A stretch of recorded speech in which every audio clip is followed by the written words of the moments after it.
Now, Coleco have their place in gaming history. The Colecovision was a iconic machine. Still is an iconic machine. But that wasn't by far the first time they had an entry into the gaming world.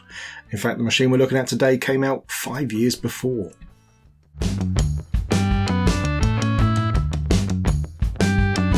Here it is. This is the Coleco Telstar Arcade, and this was the last in the line of the products called Telstar. So there are several of these, but this is the most advanced by far. It's a work of wonder, as you can no doubt see. This one's a little bit, it's got some, unfortunately, cable burn, which, if you don't know about that, is a reaction between the materials of the cables and the plastic, and if it's wrapped around, then it can leave scoring marks. It looks like it's been burnt, but it's more of a chemical reaction. So, yes, that's unfortunate, but it doesn't really detract from the amazing thing it is. It is, of course, as you see, a pyramid-style shape, reminiscent of the Quality Street suite, obviously. And each of these different sides represents a different style of gameplay. So at the front here we have our Pong, so a two-player Pong game with the dials. Over here we have our light gun game, where nice removable gun, very, very light. Just kind of sits in the holster there, and we've got buttons and stuff. I'll turn this around so you can see these ones afterwards. And over here, of course, a steering wheel and a gear lever to do driving games. It's an amazing system where they've broken down, well, what are the three kinds of games that we can make? Well, okay, let's have controls for all three of those on this one machine. And if you look at the other Telstar machines, they have that same idea, but just one game at a time. So you've got just standard Pong machines, and then you've got machines that are designed for shooting with tanks, and they've got tank controls and things like that. Now, this was released in 1977. Like I said, it was the kind of the ultimate Telstar machine of the Telstar range.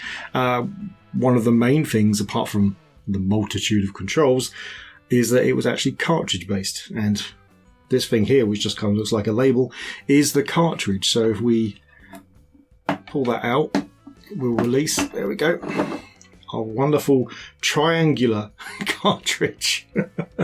Isn't it wonderful? There were 4 cartridges released in total, although there were another 2 that were planned, but I don't think they ever got out in the end.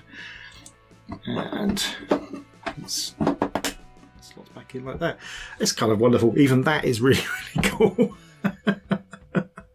So anyway, we'll take a look at each of the sides, and I will show some of the gameplay, although not much, for the very simple reason, of course, that if you've played any kind of this era of game, like the various different Pong clones and things like that, you'll know exactly what all of these games look like, and indeed most of the ones on these other cartridges as well. This is the only cartridge I own for this, by the way. So first of all, the thing that's holding us back at the moment is the inbuilt RF cable. Yeah, of course RF only, because it is a 1977's machine.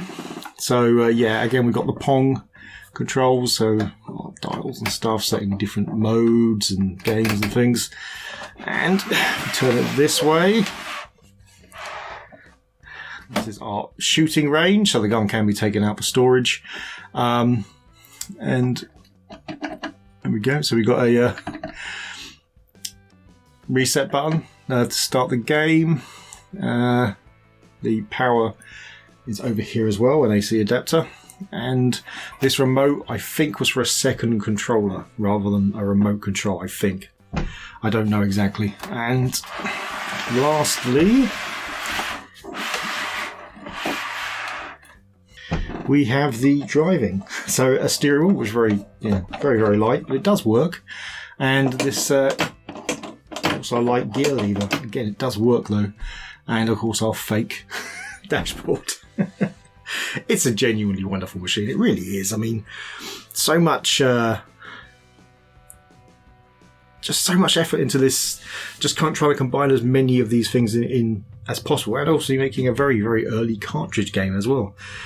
Yeah, so I will show a little bit of the gameplay. Again though, not much, because you can probably guess what most of these games look like. Obviously, this wasn't a huge success. I mean, it wasn't a failure by any means, but it didn't sell many because not much stuff did sell a lot there back in those days. And obviously, a little later on, well, another 5 years later on, Coleco would release the far more successful Colecovision, which was a much more competitive machine. Still, a wonderful machine to see. Right, we'll go off and we'll show some gameplay and then we'll do a summary.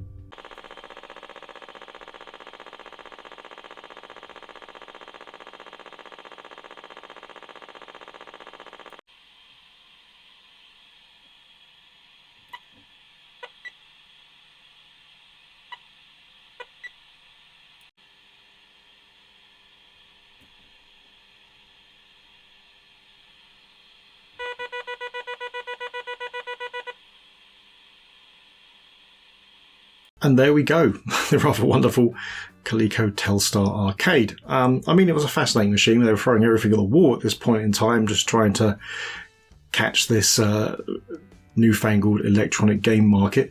But it's just interesting to see this kind of crossover between the non-cartridge and cartridge systems and all these different variations that they tried to just push into basically one box. And they didn't really know what they were going to be doing about all these different types of games, and so Coleco, instead of adding extra controllers and stuff like you would nowadays, they just tried to push it all into one unit. It's a fascinating way of doing it anyway. But yeah, I hope you enjoyed the video. If you like the video, please hit like. If you really like the video, please hit subscribe. If you didn't like the video or you have something else to say, then please leave it in the comments below. Don't forget to hit the bell icon as well. It's down there, isn't it? I always say up there, but it's definitely down here somewhere. If you want to be told about future videos when we release them. See you next time. The present is horrible. The future looks bleak. Remember our childhood to get us through the week. We're getting re-enthused. Back to the past and the things we used. We all know that our pasts were great, escaping the things that today we hate. Getting re